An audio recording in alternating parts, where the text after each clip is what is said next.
Bismillahirrahmanirrahim. Assalamualaikum warahmatullahi wabarakatuh.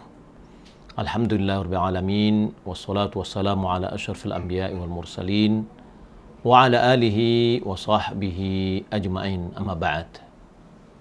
Pemirsa dan pendengar yang dimuliakan Allah Subhanahu wa taala, saya Muhammad Alfi Syam selaku Ketua Pembina Artivisi, Asosiasi Radio dan Televisi Sunnah se-Indonesia. Sehubungan dengan virus corona yang menjadi wabah dunia dan terutama Indonesia, maka di sini subhanallah, makhluk Allah yang halus ini mengajarkan kita kepada hakikat sebuah firman Allah Subhanahu wa taala yang mengatakan, ya ayyuhalladzina amanu athi'ullaha wa athi'ur rasul wa ulil amri minkum. Hai orang-orang beriman, taatilah Allah, taatilah Rasul dan ulil amri minkum, pemimpin di antaramu. Virus corona telah menjadi wabah di seluruh dunia dan setiap negara telah memberikan sikap untuk bagaimana menyelamatkan rakyatnya. Maka di sini perlu kita ingatkan pada diri kita sebagai seorang muslim bahwa Allah Subhanahu wa taala berfirman, "Ma asaba min musibatin fil ardi wala fi anfusikum illa fi kitabin min qabli an nabraha inna dzalika 'ala Allah yasir." Tidak ada satu musibah yang menimpa di permukaan bumi, tidak juga pada dirimu, kecuali itu sudah ada di kitab, yakni Lauhul Mahfuz, sebelum Allah Subhanahu wa taala menciptakan. Sebelum Allah Subhanahu wa taala menciptakan langit dan bumi ini, Allah telah mentakdirkan apa yang telah terjadi dan apa yang akan terjadi, yang kita tidak tahu apa yang akan datang. Semuanya telah ditakdirkan oleh Allah Subhanahu wa taala. Pemirsa yang dimuliakan Allah Subhanahu wa taala, Allah Subhanahu wa taala menciptakan musibah dan disebabkan oleh ulah tangan manusia.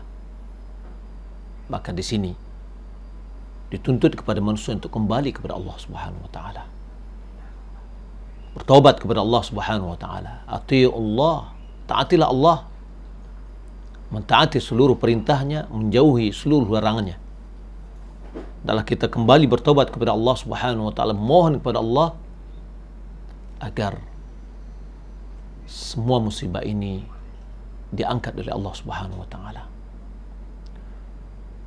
Kemudian kita diajarkan juga bagaimana kita taat kepada Rasulullah sallallahu alaihi wasallam, menjalankan syariatnya, menjalankan perintahnya, dan meninggalkan larangannya.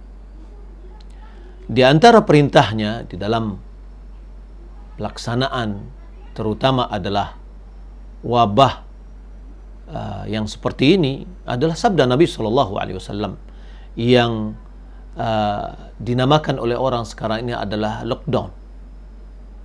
Nabi Shallallahu Alaihi Wasallam 14 abad yang lalu sudah memberikan bagaimana seorang harus menyikapi, memutus rantai dari penularan itu. Kata Nabi Shallallahu Alaihi Wasallam, "Idza waqa'a at-ta'un fi ardin, fala taqdumu ilaiha, wa idza waqa'a fi ardin wa antum fihim, fa antum fiha, fala takhruju minha." Kalau seandainya terjadi ta'un pada satu tempat, jangan kalian datang ke sana. Dan apabila terjadi pada satu tempat di mana kalian berada di dalam lokasi itu, maka jangan keluar dari situ. Ya.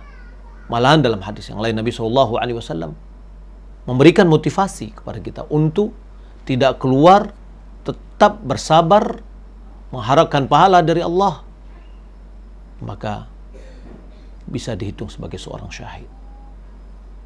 Nah, di sini kalau kita lihat, kalau seandainya seorang lari dari tempat itu, pergi ke tempat yang lain, boleh jadi dia membawa virus, maka terjadilah penularan yang berantai. Dan ini yang terjadi pada dewasa ini.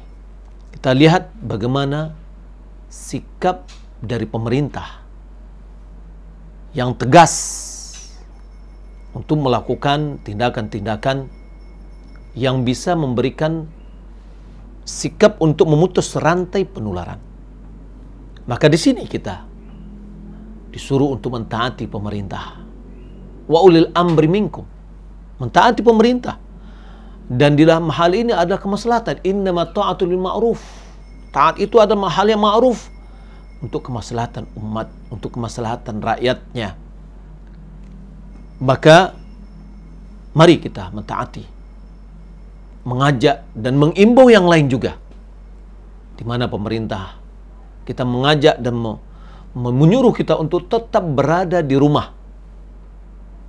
Kita tidak boleh berkeluyuran, tidak boleh keluar.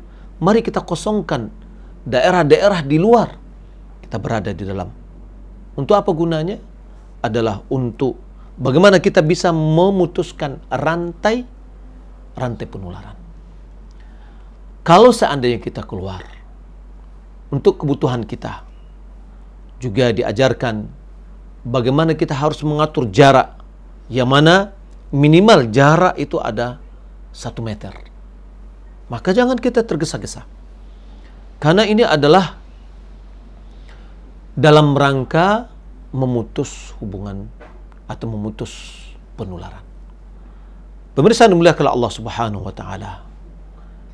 Himbauan pemerintah dan yang lain untuk sering mencuci tangan kita dengan sabun, memakai masker ketika kita keluar. Kemudian ketika kita dalam kondisi yang tidak sehat, harus keluar, harus pakai masker.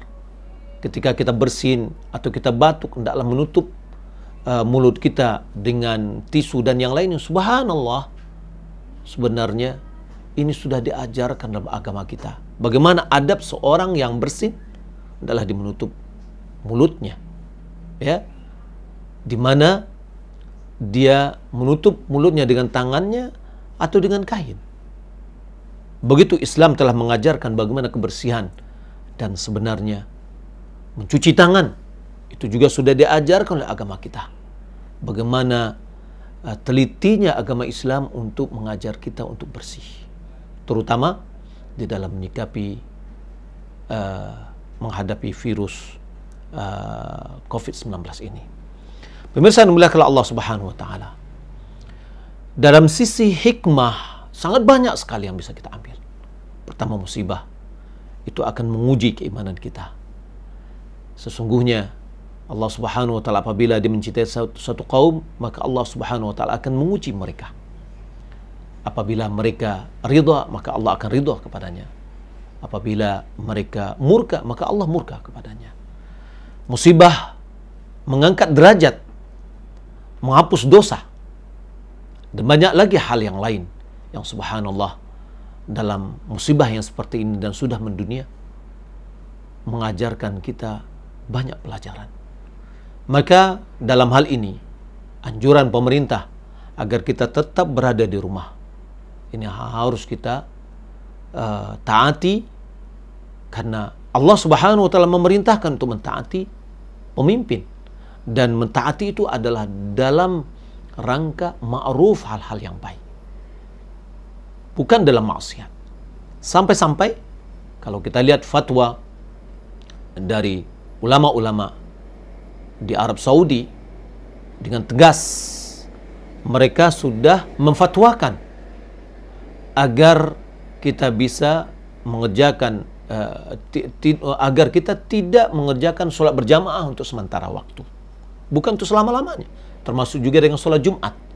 Ini dalam rangka apa? Di dalam rangka memutus tali penularan, sehingga dengan mendekat diri dengan orang yang mungkin sudah punya wabah itu, karena kita tidak tahu ketika seorang sudah membawa wabah ini tidak kelihatan pada dirinya, maka dikhawatirkan boleh jadi dia menularkan kepada yang lain, sementara tanda-tanda sakit pada diri belum ada.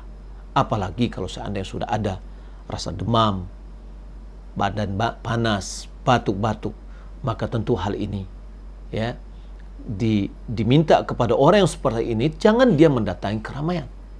Nah, maka malahan ada di antara fatwa ulama dari Syekh Sulaiman Ar-Ruhaili, dia mengatakan haram hukumnya bagi orang yang ditimpa penyakit seperti ini, ya, COVID-19 ini, untuk datang ke keramaian, untuk datang ke masjid, karena bagaimanapun juga nanti akan bisa menularkan orang banyak. Kalau seandainya pada saat hujan disuruh oleh Nabi SAW untuk mengerjakan sholat berjamaah di rumah, tidak ke masjid, itu disebabkan oleh kesusahan hari hujan dan beceknya jalan, maka penularan penyakit yang sangat luar biasa ini tentu lebih berat dan lebih parah ketimbang beceknya jalan karena hujan. Pemirsa yang dimuliakan Allah Subhanahu wa taala, maka kita ambil hikmah yang banyak. Beradalah kita di rumah. Mari kita coba mengajar anak-anak kita sendiri, langsung kita mengajar anak kita. Ya, langsung kita mengajar anak kita bagaimana Al-Qur'annya, pendidikannya, adabnya, dan yang lainnya, langsung kita mendidiknya. Terutama orang ayah-ayah.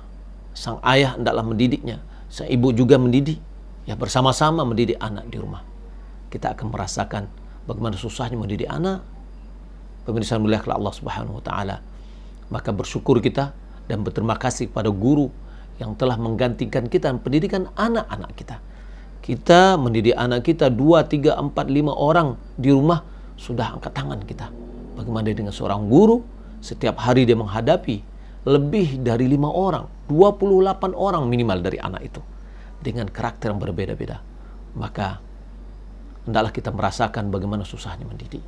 Maka oleh karena itu, saatnya kita bersama dengan anak-anak, kita arahkan mereka, kita didik mereka sesuai dengan sunnah.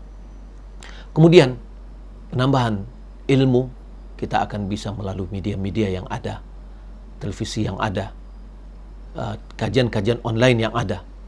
Maka dalam hal ini, kita ajak juga, kita himbau para tokoh masyarakat, para ustadz, para guru, para kiai, mari kita sama-sama mentaati perintah dari pemerintahan kita untuk tidak melakukan pengumpulan massa. Juga kita ajak kepada orang-orang yang sudah punya niat untuk walimahan, kalau bisa ditangguhkan dulu. Jangan walimahan itu bermuara kepada penyebaran penyakit. Maka ketaatan kepada pemerintah pada saat ini sangat penting sekali demi untuk mengekang dan memperkecil rantai penularan kepada yang lain. Semoga apa yang kita sampaikan ini bermanfaat bagi kita. Mudah-mudahan kajian-kajian yang disampaikan oleh para ustadz, terutama para ustadz kita, ustadz yang mengajak kepada sunnah, mengajak kepada akidah yang benar, mengajak untuk mentaati pemerintah dalam hal yang ma'ruf, tetap melaksanakan kajian melalui online, dan mudah-mudahan pesan-pesan ini bisa kita sampaikan ya kepada semua. Mari kita bersama-sama untuk saling menjaga kesehatan umat ini bersama, untuk saling menjaga diri kita, membatasi diri kita keluar. Dan terakhir, pesan saya kepada para medis dan terutama pada pejabat-pejabat, mari kita tuluskan hati kita, amal kita dan perkataan kita karena Allah Subhanahu wa taala. Kita ikhlaskan betul-betul murni karena Allah, dan perbuatan kita karena Allah Subhanahu wa taala. Mari kita kembali mengajak masyarakat kita untuk bertaubat, sering bertobat kepada Allah Subhanahu wa taala atas dosa kita. Semoga Allah Subhanahu wa taala mengangkat musibah ini dari kita semua. Wallahu taala alam, mudah-mudahan bermanfaat. Wassalamu Muhammadin wa ala alihi wa sahbihi ajma'in. Wassalamualaikum warahmatullahi wabarakatuh.